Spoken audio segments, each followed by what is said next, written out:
136번째 시간이고요. 우리 영성신학 사귐의 기도 책으로는 네 번째 시간 되겠습니다. 우리 기도에 관해서 더 깊어지고 넓어지고 높아질 수 있는 그런 은혜의 시간 되기를 축복합니다. 우리 사귐의 기도에 다다르기 위한 우리 질문, 사전 질문 5개 중에 오늘 세 번째 질문입니다. 기도는 하늘 보좌를 움직이는 것인가? 지금 이 5가지 질문은 모두 우리가 기도에 대해서 가지고 있는 편견을 전제로 한 질문들입니다. 편견이란 게 무엇이죠?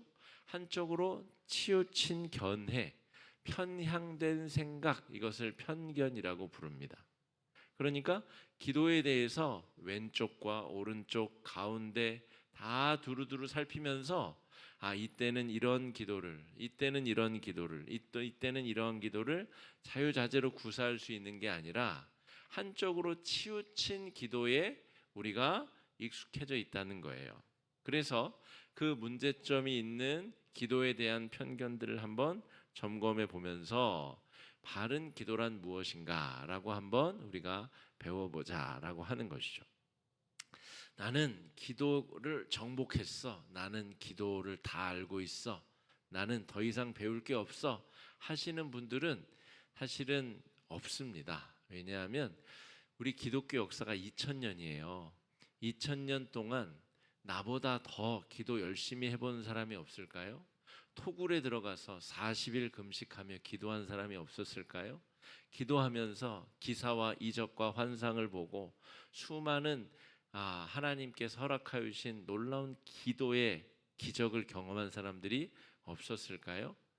여러분, 그 모든 기도의 내용들이 우리에게 훌륭한 교훈점으로 전해지는 겁니다. 그러니까 우리는 끊임없이 성장하고 자라나고 배울 부분들이 있다는 거예요. 죽을 때까지, 하나님 나라 갈 때까지, 그때까지도 아마 우리는 이 책에서 말하는 기도의 본질을 다 깨닫지 못하고 주님 나라 갈 수도 있습니다. 그러니까 목사인 저도, 정말 권사 40년 차인 누구누구 권사님도 다 이 성경 공부 시간에는 다 자기 편견을 내려놓고 더 배울 게 없나, 더 성장할 게 없나, 그렇게 낮아져야 된다는 것이죠.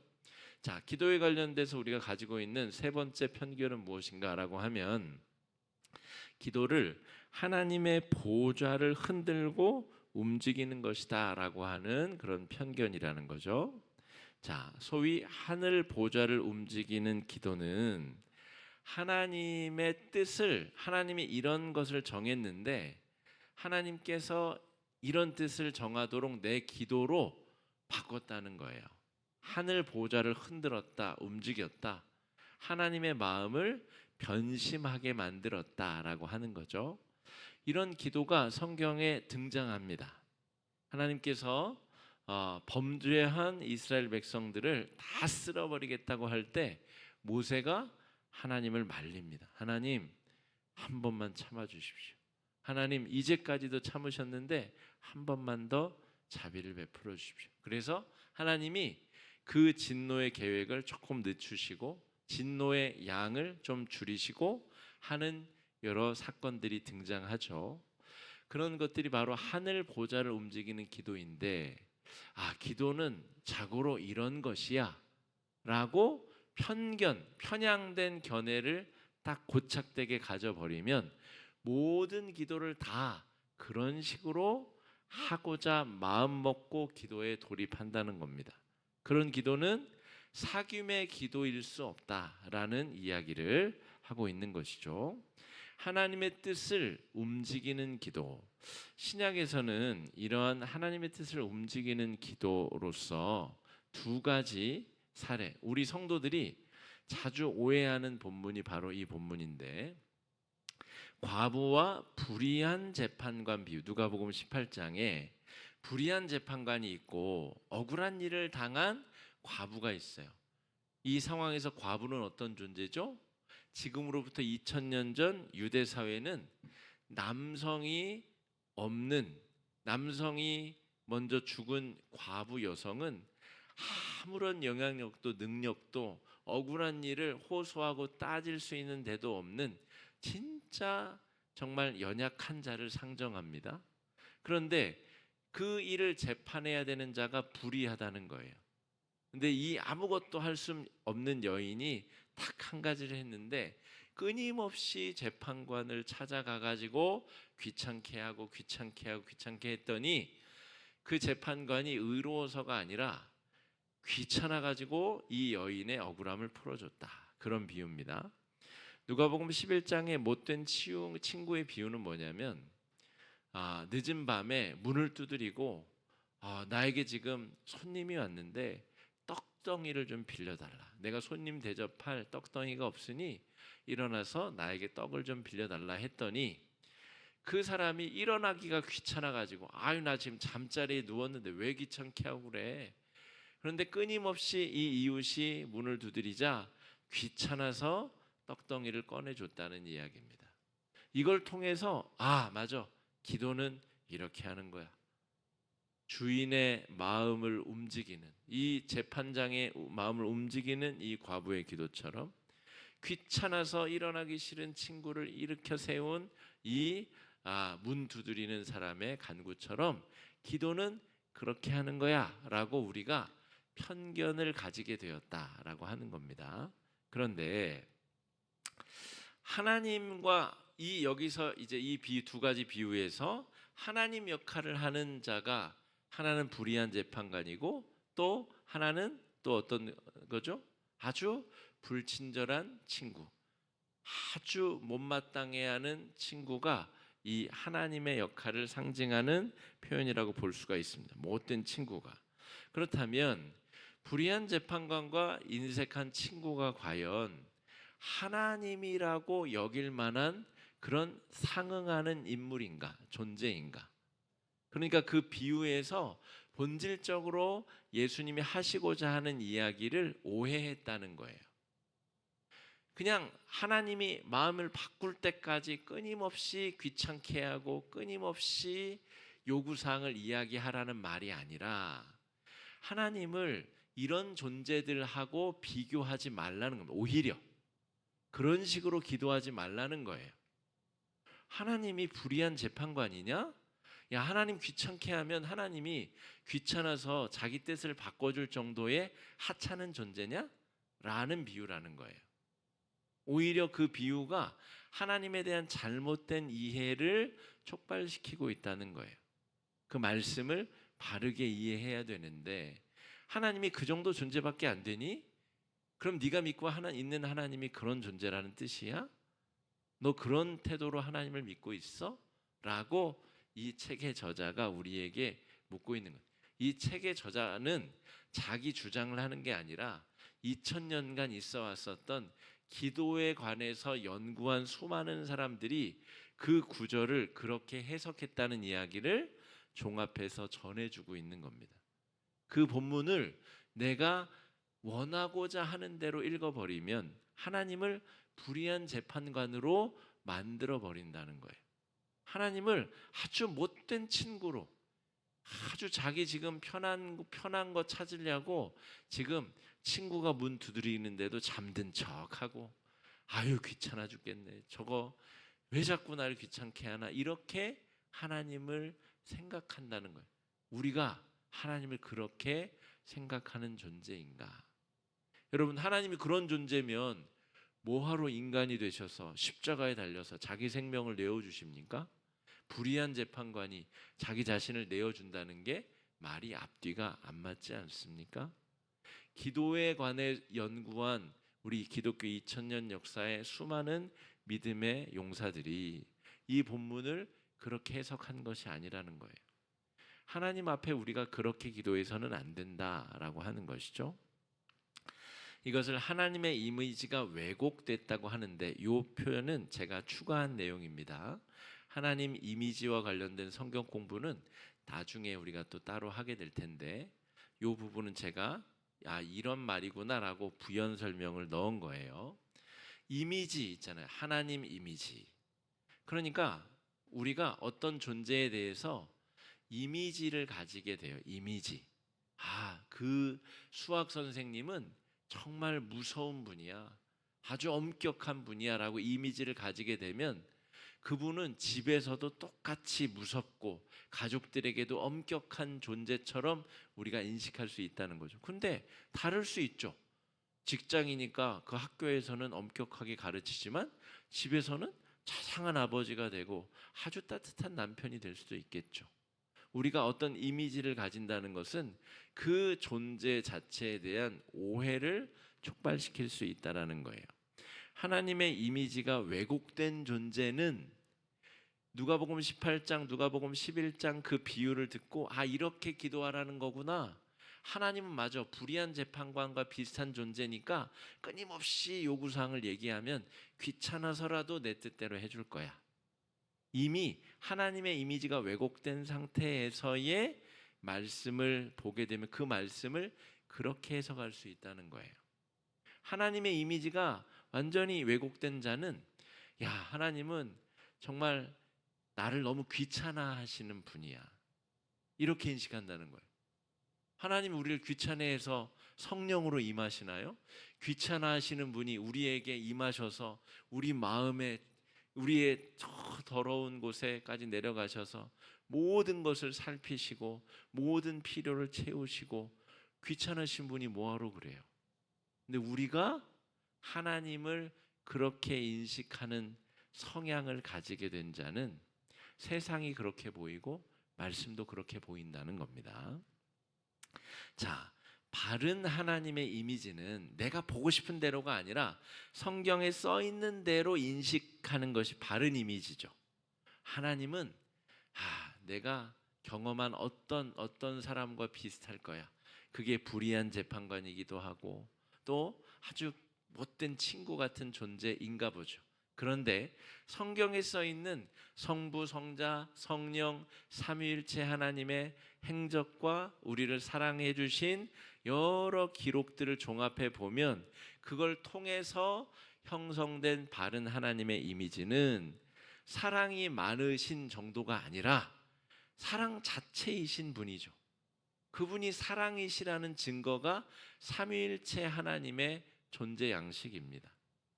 성부, 성자, 성령이 자기 생각과 자기 뜻을 완전히 내려놓을 수 있고 성부는 성자와 성령의 뜻대로 행동하시고 성자는 성부와 성령의 뜻대로 행동하시고 성령은 성부와 성자의 뜻대로 행하시는 이 말도 안 되는 사랑의 관계로 존재하시는 하나님, 사랑이 많으신 하나님, 이거는 설명이 부족합니다.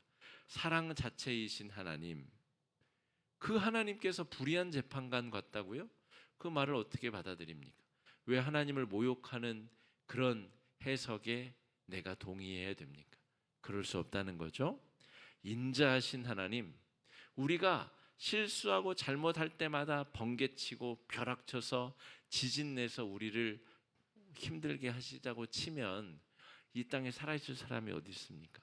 인자하시고 끊임없이 참으시며 우리에게 다시 기회를 주시는 하나님, 이게 성경에 써 있는 하나님의 바른 이미지라는 것이죠. 오래 참으시고 복 주시기를 좋아하시는 하나님, 우리와 동행하시며 함께 하시는 하나님, 이게 바른 하나님의 이미지다라고 하는 것입니다. 하나님의 이미지가 바르게 형성된 사람은 형성된 사람입니다. 그리고 형성되어 가는 사람은, 여러분 오늘 새벽에도 제가 그 한 11구절이거든요. 25절에 35절 한 구절, 이 11구절의 말씀을 읽고 그 말씀을 통해서 성령께서 나에게 주시는 기도 제목을 붙잡으라 이렇게 요청을 드렸습니다. 그러니까 내가 성경을 보는 게 아니라 성경이 나를 해석하게 해서, 성경이 나를 해석해 보니 야, 너 이거 회개할 거 있어. 너 이거는 감사해야 되는 거야. 야, 너 이거는 네가 하나님 앞에 간구해서 이거 너 얻어야 되는 내용이야. 성경이 나를 스캔해서 지금 나의 상황을 스캔해서 나에게 주시는 기도 제목을 가지고 내가 기도를 하는 겁니다. 그렇게 성경 속으로 늘 들어가는 사람이 하나님에 대한 바른 이미지를 형성할 수 있게 되는데, 그런 사람은 기도를 어떻게 인식하냐면, 이게 내 뜻대로 됐나 안 됐나? 그게 주체가 내가 아니라 성경 말씀이 주체가 되고, 그 주체가 나를 해석하는 게 바른 성경 읽기입니다. 그러니까 내가 하나님께 무엇을 구해서 내가 그것이 이루어졌는지 안 이루어졌는지, 기도를 그것으로 판별하는 게 아니에요. 기도 제목은 성령께서 성경을 통해서 나에게 주시는 겁니다. 그러니까 바른 기도는 성령의 뜻으로 내가 변화되는 것이 바른 기도의 본질입니다.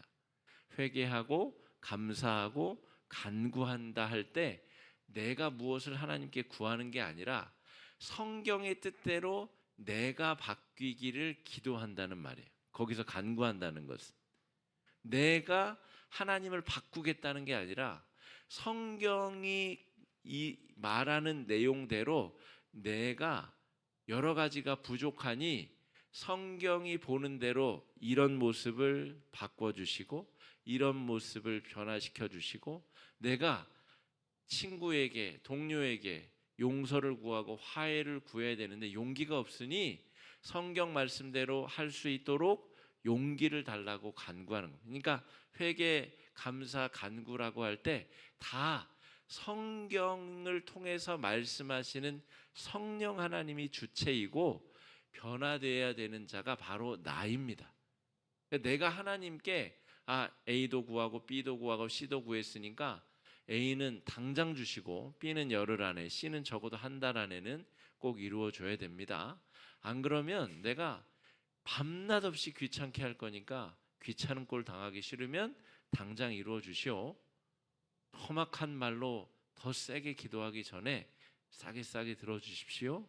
이렇게 기도하는 것은 기도가 아니라 언어적 폭력이라는 거죠. 하나님이 우리에게 폭력 행사를 당하셔야 될 정도로 무능력한 분인가? 그렇지 아니하다는 것입니다. 이 책은 그래서 한번 보면 내용을 아는 것 같은데 한 번 본다고 알 수 있는 내용이 아니에요. 내가 정말 뭔가 방향을 잘못 잡았구나. 그리고 다시 보면 또 새롭게 경험되어지는 은혜가 있습니다.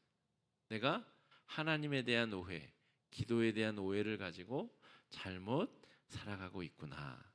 우리 지금 이번 달 노아의 서재 신간에 이 사귐의 기도와 함께 보는 기도 선집이라는 책이 있어요. 그러니까 그거는 더 두꺼운 책인데 남의 기도문을 옮겨 모아놓은 겁니다. 유명한 기도문을. 그런데 그 기도한 사람들이 다 이 사귐의 기도까지 성장한 사람들의 기도문을 적어놓은 거예요. 그거 보면은 이거 주세요 저거 주세요 하는 내용이 아니에요. 하나님의 말씀에 비춰볼 때 내가 너무 부끄럽고 부족하니 나의 이런 모습을 변화시켜 달라는 내용. 하나님을 바꾸는 게 아니라 내가 변화되고, 또 내가 나의 욕망이 기도 제목이 이루어지지 않았음에도 불구하고 내 마음에 느껴지는 평안에 대한 감사의 고백, 그런 내용들이 모여져 있는 기도 선집이에요. 지금 누가 빌려가셨던데 한번 여러분 다음 달이라도 또 빌려보시고, 아니면 그런 책은 한 권씩 사셔서 계속 놓고 보시면 아주 좋습니다. 지금 이 책에서 말하고자 하는 바가 무엇인지를 우리가 명확히 깨달아야 돼요. 아마도 한 5년에서 10년 뒤에 이 주제로 다시 성경 공부가 한번 돌아갈 텐데 5년 안에는 하기 쉽지 않을 거예요. 다른 걸 많이 해야 되니까. 그래서 여러분, 바른 하나님의 이미지를 가진다는 것이 그렇게 중요하다는 거죠. 자, 원하는 결과를 위해서 끊임없이 하는 기도는 믿음을 가지고 하는 표현이 아니라는 거예요. 이건 제 말이 아니라 이 저자가 기도에 대한 수많은 연구를 해봤더니 기도에 대해서 정통한 사람의 그 표현을 빌어서 쓴 말입니다. 내가 자꾸 구하면 이루어질 때까지 하는 기도가 믿음이 좋은 것 같지만 실상은 그 마음의 껍질을 한꺼풀만 벗겨보면 믿음이 없기 때문에 그렇게 기도하고 있다는 거예요. 하나님에 대한 신뢰가 없다는 거죠. 내 뜻대로 돼야만 하나님의 뜻과 맞다. 그러면 자기가 하나님이 되는 거잖아요. 그죠?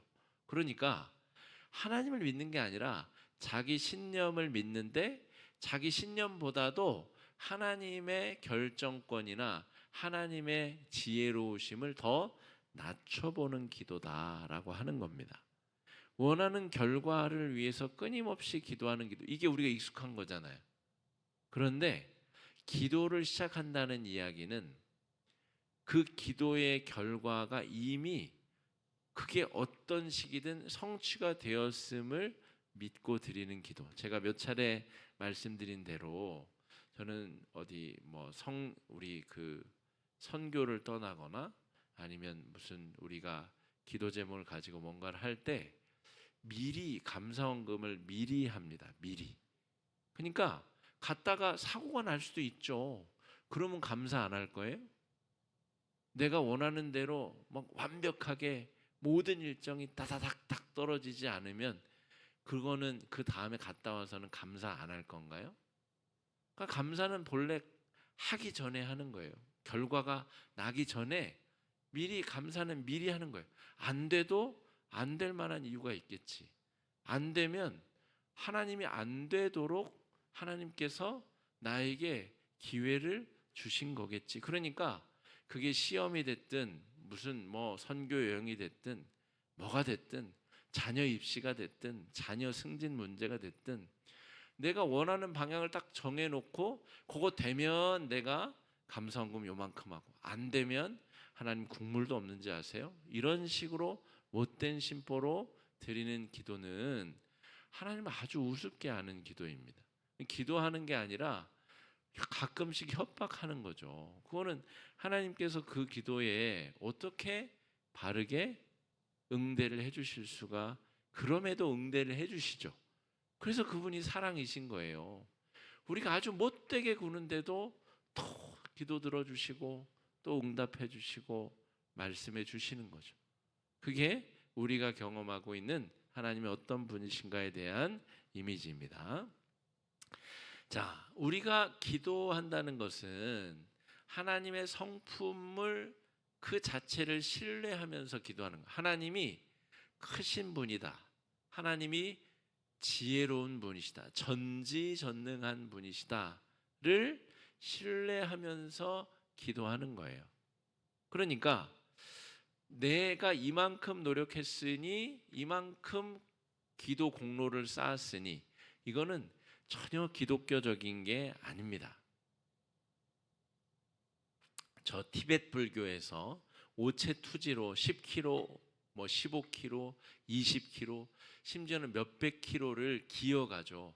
오체, 신체의 5부위가 땅바닥에 접촉하면서 한 50cm씩 50cm씩 앞으로 가는 노력봉사형 간구죠. 여러분 우리가 티베트 불교도들입니까?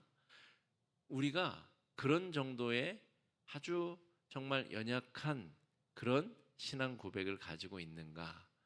우리가 하는 신앙 고백은 천지를 지으신 하나님, 우리를 위해서 인간이 되신 하나님, 심지어 우리 더러운 마음속에 들어와셔서 동행하시는 하나님에 대한 그게 우리의 사도신경, 사도들이 한 신앙 고백을 우리 것으로 받아들여서 우리가 하고 있는 신앙 고백이잖아요.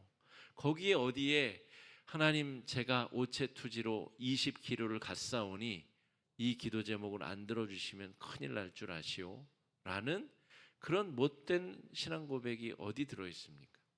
그런 고백은 없어요. 하나님이 나를 얼마나 사랑하시는지에 대한 신앙 고백 이후에 우리가 너무 보잘것없는 존재임에도 불구하고 하나님과의 거룩한 대화의 관계 안에 초대해 주셨음을 감사하는 마음으로 대화에 임하는 것, 이것이 기도의 정의, 기도란 무엇인가? 기도는 그런 것이다 라고 하는 것입니다. 내가 원하는 것보다 더 좋은 것을 주시려나? 이거는 언제 품는 기도죠? 내가 기도했는데 기도가 안 들어졌을 경우에. 제가 2018년도 연말에 제가 섬기던 부천의 복된 교회를 사임하도록 되어 있었어요. 만 5년이 되면 그 교회는 부목사가 사임을 하든지 다른 교회 가든지 그게 뭐 정책적으로 정해져 있어요. 저는 뭐 거기 동의하지 않았지만, 근데 뭐 제 뜻과 상관없이 5년이 되면 이동을 하든지 나가든지 해야 되니까, 그러면 2018년 연말까지 사역을 기쁘게 하고, 제가 그동안 청년 사역을 열심히 했기 때문에 청년들과 더불어 개척 교회를 하기를 바라는 소망을 가지고 있었어요. 소망. 근데 소망한다고 해서 하나님이 내 뜻대로 다 움직이셔야 되는 건 아니잖아요. 소망이 있을 수는 있죠. 제 아들도 소망이 있어요. 맨날 게임하고 놀고 뭐 그런 소망이 있죠. 그런데 어느 부모가 그 소망대로 다 들어주나요? 아니죠. 소망대로 다 들어주는 건 그 자녀를 사랑하는 게 아니잖아요. 근데 그 해에 제가 우리 교회에 부임하게 됐어요.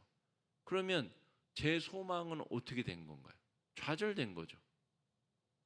제 소망대로 되는 게 과연 진짜 좋은 것이냐?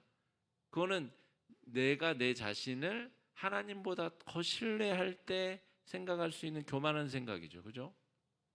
내 생각이 무조건 맞으니까 내 뜻대로 해내세요.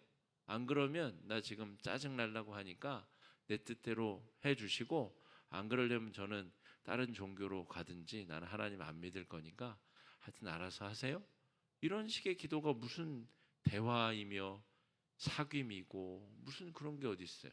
이건 협박이고 윽박 지르는 거고, 그냥 이건 대화가 아니라 그냥 아주 폭력적인 말로 폭력을 행사하는 거죠. 그죠? 그러니까 기도하면서는 이게 어떤 식으로 될지를 하나님께 맡겨야 되는데, 그때는 하나님이 나를 너무 잘 알고 계시다라는 전제 조건. 만약에 제가, 우리 가정이 이 교회에 부임을 했어요. 화곡중앙교회에.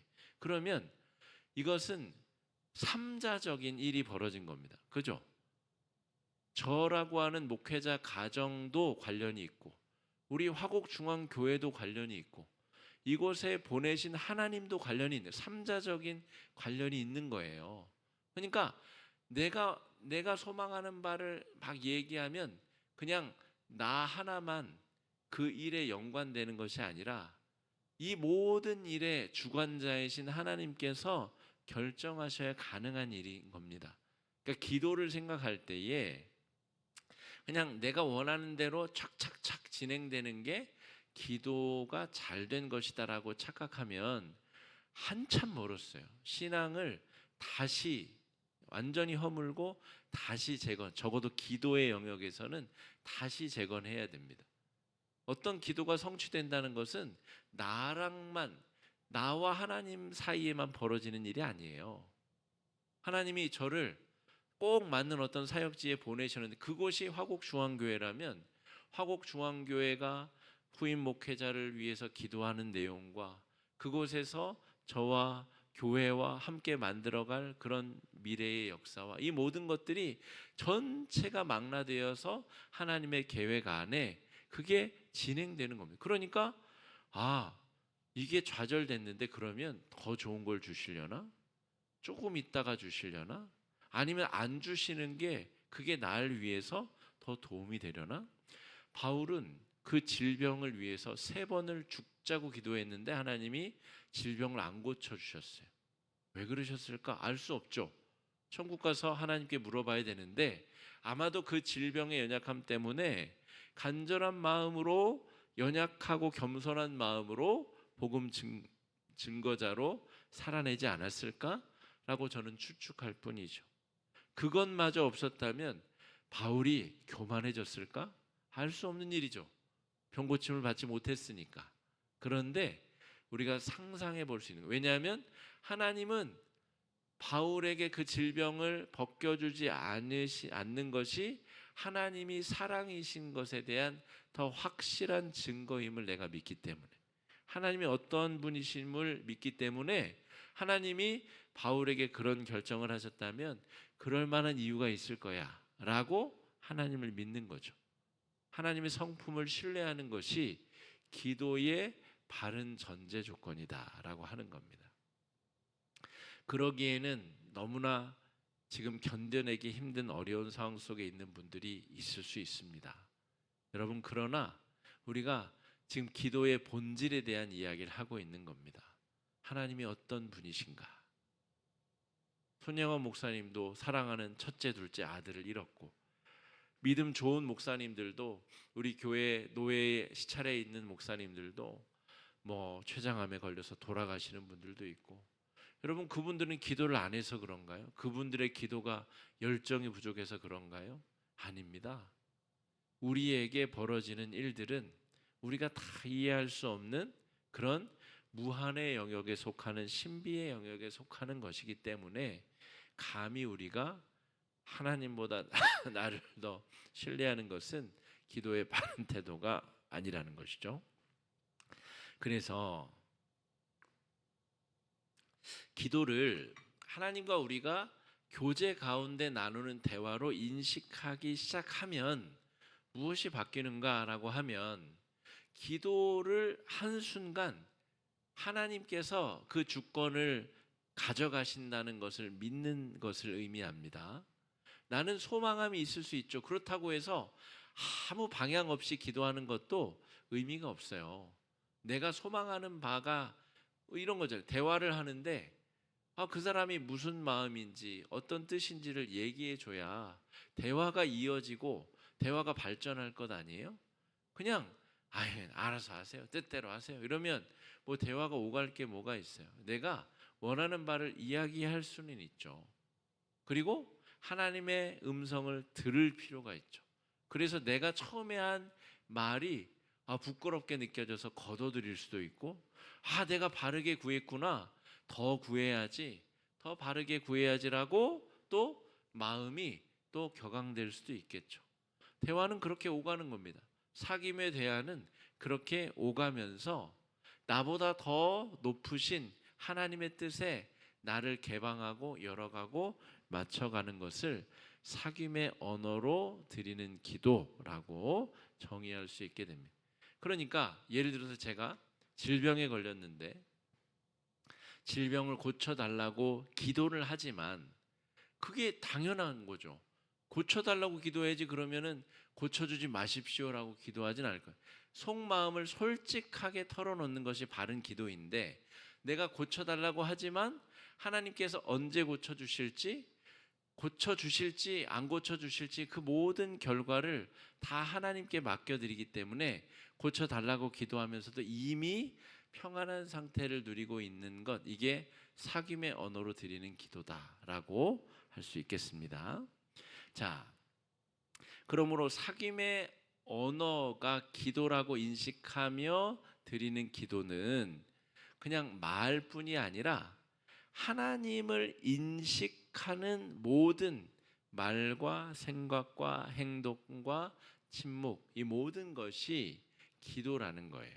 그래서 수도원 전통에서는 수도사들이 아침 6시에 채플, 요 예배당에 모여서 그날의 말씀을 우리가 하듯이 새벽마다 하듯이 읽고 묵상하고 각자 아침 먹고 자신의 일터로 갑니다. 거기서 빨래하는 수도사는 남이 다 내놓은 빨래를 하면서 하나님께 노동으로 기도를 하는 거예요. 이 빨래의 더러운 때처럼 내 마음의 더러운 죄짐을 씻어주셔서 감사합니다. 그러면서 빨래하는 거예요. 가정주부들 가족들의 빨래 하시면서 기도하면서 빨래할 수 있어요. 실제로 수도원에서는 그렇게 합니다. 또 농사 짓는 수도사는 나가서 잡초 뽑고 물 주고 농사 지으면서 하나님의 주시는 햇볕과 비로 무럭무럭 자라나는 이 생명력 넘치는 생명들을 보면서 자기 자신에게 주시는 하나님의 은혜를 깨닫고 경험하고 하나님을 인식하며 노동으로 기도하는 일을 합니다. 그러니까 사귐의 기도라는 말은 말로서 하나님과 그렇게 대화하는 것을 포함하여 하나님을 인식하는 모든 태도가 기도라는 거죠. 몇 주 전에 우리가 호흡 기도를 배워봤죠. 들숨과 날숨을 인식하는 것. 아, 내 생명의 주인이 하나님이시구나. 하나님이 나에게 생명 주셔서 내 심장 뛰고 내 호흡이 유지되고 있구나. 그 순간에 바로 사귐의 기도를 하고 있는 겁니다. 내 삶에서 하나님을 인식하는 모든 과정이 다 사귐의 기도의 내용이다. 이렇게 볼 수가 있겠습니다. 여러분, 이렇게 강조해서 말씀드리면 정말 위급한 상황에서 응급으로 드리는 기도하는 사람들의 기도가 폄훼되지 않을까 염려가 되기도 합니다. 지금 이 기도는 여러분 막 간절히 부르짖는 기도를 폄훼하자고 드리는 말이 아니에요. 그걸 깎아내리자고 기도하는 게 아닙니다. 여러분, 자식이 위기에 처하면 고래고래 소리 지르죠. 예를 들어서 문틈에 손가락이 끼면 막 저 어머니 오셔서 저를 좀 도와주시지 않으시겠습니까? 언제 그렇게 말할 여유가 어디 있어요? 소리를 빽빽 지르면 빨리 살려달라고 외쳐야죠. 응급 기도가 불필요하다는 얘기가 아닌데 그런 응급 기도는 평생에 한 번, 두 번 그 이상 있으면 안 돼요. 그러면 불행한 인생입니다. 응급한 상황은 없으면 제일 좋고 평생에 한두 번 이상 있으면 안 되는 거예요. 그렇게 기도할 일은 적으면 적을수록 좋다는 겁니다. 일상적인 대화, 일상적인 기도는 우리가 지금까지 공부한 사귐의 기도와 사귐의 삶의 내용으로 드려지는 기도여야 된다는 거예요. 그럼에도 불구하고 응급하게 부르짖는 기도가 필요하겠지만 평생에 한 번이나 두 번. 여러분, 자식 기르다가 자식 잃어버리면 이성이 어디 있어요? 내 지금 신발을 찾아서 신발 신고 뛰어다닐 겨를이 어디 있어요? 자식 찾아야 되는 맨발로 뛰쳐나가서 남들이 날 뭐라고 생각하든 미친놈이라 생각하든 그냥 부르짖고 찾고 해야 될 거 아니에요. 그런 순간이 뭐 1년에 한 번씩 반복되면 그게 정상적인 삶입니까? 평생에 한 번 아주 쓰라린 경험으로 우리가 이런 기도는 그렇게 해야 된다라고 하는 것입니다. 여러분, 기도를 노사협상하듯이 이번에 삼성 무슨 노조하고 그 수익금 열심히 기업이 장사 잘해가지고 그 노동자들과 또 기업 뭐 이 사업 주체들과 협력 잘해서 아마 수많은 이익이 난 모양이죠. 그래서 그걸 어떻게 분배할 것이냐를 가지고 뭐 하여튼 파업까지 가느니 마느니 그랬던 것 같아요.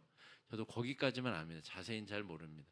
그런데 마치 기도를 요거 어떻게 더 빼먹을까? 어떻게 더 요구할까? 어떻게 더 요구의 내용을 받아낼까? 기도할 때마다 그런 작정으로 기도를 한다면 얼마나 어리석은 기도겠어요. 그죠? 하나님이 다 줬는데 아들까지 줬는데 근데도 어떻게 하나님 앞에 어떻게 하면 더 빼먹을까? 옆에 김권사는 이것도 받았다는데 나는 이것 더하기 저것까지 받아야 되는데 내가 적어도 김권사보다는 더 나은 결과를 얻어야 되는데 이런 자세로 기도한다면 그거는 이미 사귐의 기도가 아니다라고 하는 거죠. 긴장감과 결사항전의 태도로 더 많이 얻어내려는 과정이 기도의 본질이 아니다라고 하는 것입니다. 이건 더 설명드릴 필요도 없습니다. 바른 기도는 이 책에 의하면 마치 상담하는 것 같다. 저는 이 비유를 듣고 아주 무릎을 쳤습니다. 맞다. 사귐의 기도에 대해서 뭐라고 상담은 여러분 어떤 때 하죠? 건강 상담 의사한테 가서 하죠. 내가 완전히 한 수 접고 들어가는 거 아니에요? 대등하게 친구랑 만나서 지금 건강에 대해서 토론하고 이야기하는 게 아니잖아요. 민간요법 네가 하는 거 내가 하는 거 누가 더 좋은가 그거 얘기하는 게 아니잖아요.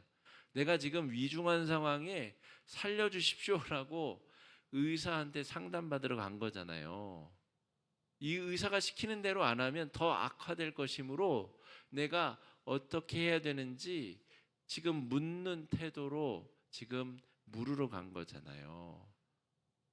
내가 재정에 문제가 생겼으면 재정 관리 잘하는 전문가한테 상담받으러 가잖아요. 이거 이렇게 정리하시고 이거 이렇게 하면 중복 투자 막을 수 있고 이렇게 할 수 있는 그런 거 하러 가는 거잖아요. 완전히 한 수 접고 하는 대화를 상담이라고 부릅니다. 우리가 하나님 앞에 기도하는 것을 상담하는 것처럼 생각해야 된다는 거예요. 우리가 하나님 앞에 노사협상하듯이 내가 조금 압박을 하면 하나님이 움츠러들어서 좀 더 줄 것 같은데, 내가 하나님 앞에 세게 나오면 내가 하나님 이거 안 들어주면 저 다른 교회 나가거나 아니면 종교를 바꿀 수도 있습니다. 이렇게 협박하면 하나님이 움찔할 것 같은데, 그럼 그게 무슨 기도예요? 그건 기도가 아니라는 이야기를 조금 과장되게 설명드리는 거예요. 기도는 하나님 앞에 내가 상담을 요청하는 겁니다. 내 안에 있는 내면의 문제, 내 삶의 문제, 내 어려움의 문제. 그러니까 상담자를 변화시키려고 내담자가 상담가를 찾아가지 않죠. 내 조언대로 한번 해보세요, 상담사님. 그러면 훨씬 행복해질 거예요. 그러려고 상담가를 찾아가진 않죠. 내 문제를 고백하고 아뢰고 조언을 듣기 위해서 찾아가는 것 아니에요? 하나님 앞에 기도하는 것이 바로 그러한 것이다. 그러면 하나님이 나에게 어떤 식으로 말씀해 주시느냐? 오늘 아침에 읽었잖아요, 우리가. 사도행전 말씀 읽었잖아요. 그 구절 구절이 상담의 내용입니다. 우리가 그 구절을 통해서 하나님의 음성을 듣는 거예요. 나를 향한 하나님의 뜻을 듣는 것이 상담받는 것이다라고 하는 거죠. 여러분, 끊임없이 요구하는 기도, 결사항전으로 하는 기도, 노사협상하듯이 하는 기도는 쉽게 지칩니다. 여러분, 마음에 긴장을 하고 가는데 안 지치겠어요? 그러니까 기도가 재미가 없고 열심히 기도해도 내 뜻대로 하나님이 움직이지 않으니까 또 지치고 또 실망하고 좌절하고 하는 일들이 펼쳐진다는 거죠. 어떤 분들은 또 숙제하듯이 기도하는 분도 있어요. 그거 안 하면 나 좀 뭔가 찜찜하고 나쁜 일이 생길 것 같고 나 아니라 내 자식에게 안 좋은 일이 생길 것 같고 그래서 찜찜해서 기도를 숙제하듯이 한다. 이것도 문제가 있다는 거죠. 기도는 숙제가 아니라 연애하듯이 상담받듯이 나를 사랑하시는 그분 앞에 내가 기쁜 마음으로 나아가는 것입니다. 연애할 때 생각해 보시면 막 보고 싶은 마음으로 대화를 요청하고 만나고 함께 영화 보고 차도 마시고 그런 대화의 시간을 늘려가는 것이 기도의 본질이다라고 하는 거죠. 하나님과 대화의 관계가 깊어지게 되면 내가 더 좋은 사람이 되고 싶은 마음이 생겨요. 그게 바로 사귐의 기도의 본질이라고 볼 수 있습니다. 나와 상대해 주시는 하나님이 거룩하신 분이기 때문에 나도 좋아지고 성장하고 거룩해지고 싶은 마음이 생긴다는 것, 이게 사귐의 기도의 본질이다라고 하겠습니다. 오늘 이 말씀을 살피며 공부를 했는데요. 혹여나 높아심에서